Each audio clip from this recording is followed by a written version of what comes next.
a light unto the Gentiles, restore all truth.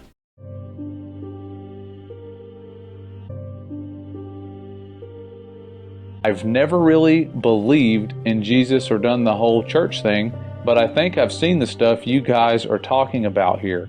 I just didn't know what it was at the time. This person was in the Army from 1997 to 2000, and he said, I was sent to McMurdo Station in Antarctica. I was a helicopter mechanic and a crew chief, and they had volunteer tours open for guys to go there and work on the helicopters there. When they asked for volunteers, a bunch of us applied, but only me and one other guy got accepted. The application process had a bunch of questionnaires that we had to fill out, and we had to sit for a bunch of one-on-one interviews. It was mostly just a bunch of questions about what our interests and beliefs were. I was sent to McMurdo Research Station in August of 1998. When we weren't busy de-icing the aircraft and working on them, we had time to hang out with the scientists at the research station. The military unit attached to McMurdo was small, and we didn't have our own separate facilities. We didn't have a PX or a media center. There was no chapel or chaplain, and we didn't have our own separate mailroom. We just had to share the same facilities with the scientists and researchers, so over time I got to be friends with a few of them. They had two different kinds of ice they worked on and studied. This is where it gets interesting. One kind of ice was the normal kind that we've all seen. They took cores of it out of boreholes in the ground. Just like normal ice, it was mostly clear and sometimes white, and it would melt into liquid water if it got warm. The whole area of Antarctica is covered in this kind of ice. But that wasn't their main kind of ice. The only time I ever saw them actually studying normal ice was when a film crew from National Geographic came by. The rest of the time, which was most of the time, the scientists were studying something they called sky ice. This stuff was totally different. We were never allowed to go into the laboratory areas of the station because the labs had to be kept super clean, and they said it would mess up their work if they risked letting too many people in the lab. But one time, one of the researchers that I was friends with showed me a piece of sky ice. You couldn't touch the stuff with your bare hands because it was so cold. And it wasn't clear or white like normal ice. It was solid blue. He said that's why they call it sky ice, because it was the exact same color as the sky. We had to wear thick, heavy going outside gloves to handle it. The stuff was so cold, it would instantly freeze your skin if you touched it.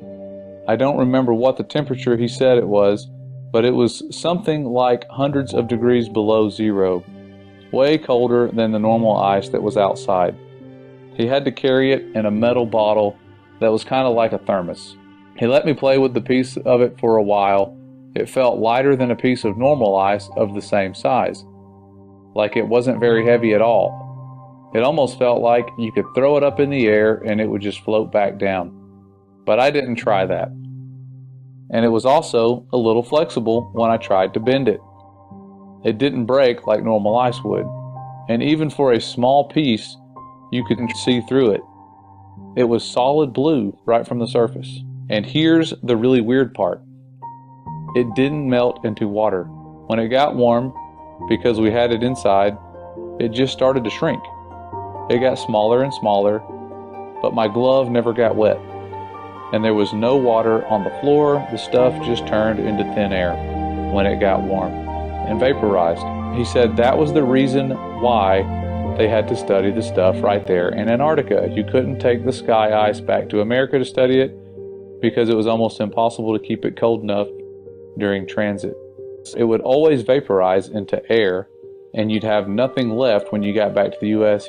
He said Russian scientists had discovered the same problem when they tried to take the ice back to Russia.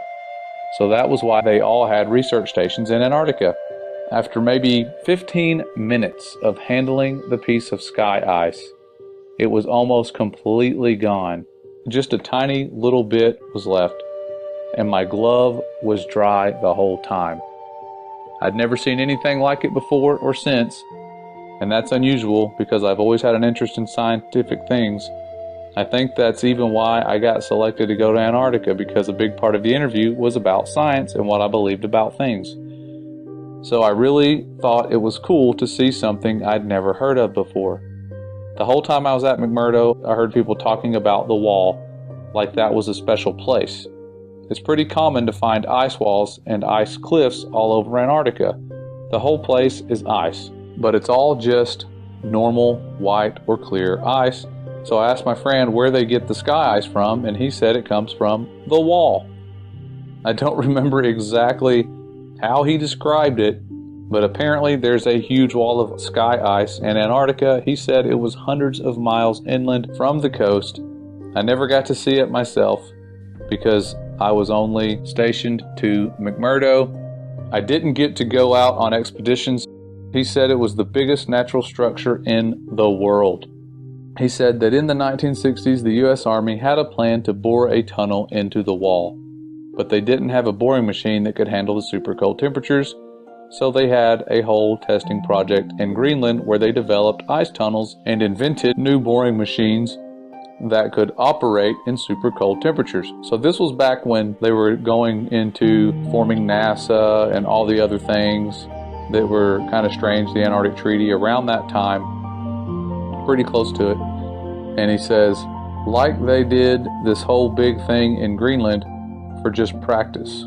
So it was like they were practicing to bore into the sky ice. I'm not an expert on that, but that's just what he told me. Then, once they had the new boring machine figured out, they brought it to the wall in Antarctica. He said that the machine bored a tunnel. I don't remember exactly, it was like 5 or 10 miles into the wall, but that they never broke through the other side of the wall, and that they still don't know how thick the wall is even to this day. And I'm probably not remembering this part correctly, but I think he said that at first the floor of the tunnel was solid rock, but after a mile or two in, the floor was sky ice, like it was sky ice underneath after a certain point, or something like that. And apparently the wall slowly builds itself back up after you cut it, because after a year or so, the tunnel had shrunk smaller all by itself, like a self-healing wound. It starts closing up. They had to leave the boring machine inside the wall because the tunnel shrunk too small to get it back out. And after a few decades, the tunnel was completely gone. Like the part of the wall was solid again. He said that now the scientists were trying to use technology to figure out how thick the wall is. He said something about putting earthquake sensors all along the wall, and that somehow you could measure the signal from an earthquake to see how thick the wall is. But he kind of lost me on that part. I never really thought about any of that after I left. It was really weird stuff, but I didn't think it was a big deal at the time. But then a few weeks ago, I saw a map of the wall in Antarctica, except the map was all flat and crazy looking, and it showed the wall going all the way up over the whole Earth. So since then, I've been trying to learn more about the sky ice that I saw and the wall that I heard about, but I can't find anything at all. So now I'm really wondering if there could be a connection here. And that's how I found this group. So I hope that maybe some part of my experience will help someone figure something out. Well, thankful to that person. If they were telling the truth, that is some very interesting information given what we know surrounds us.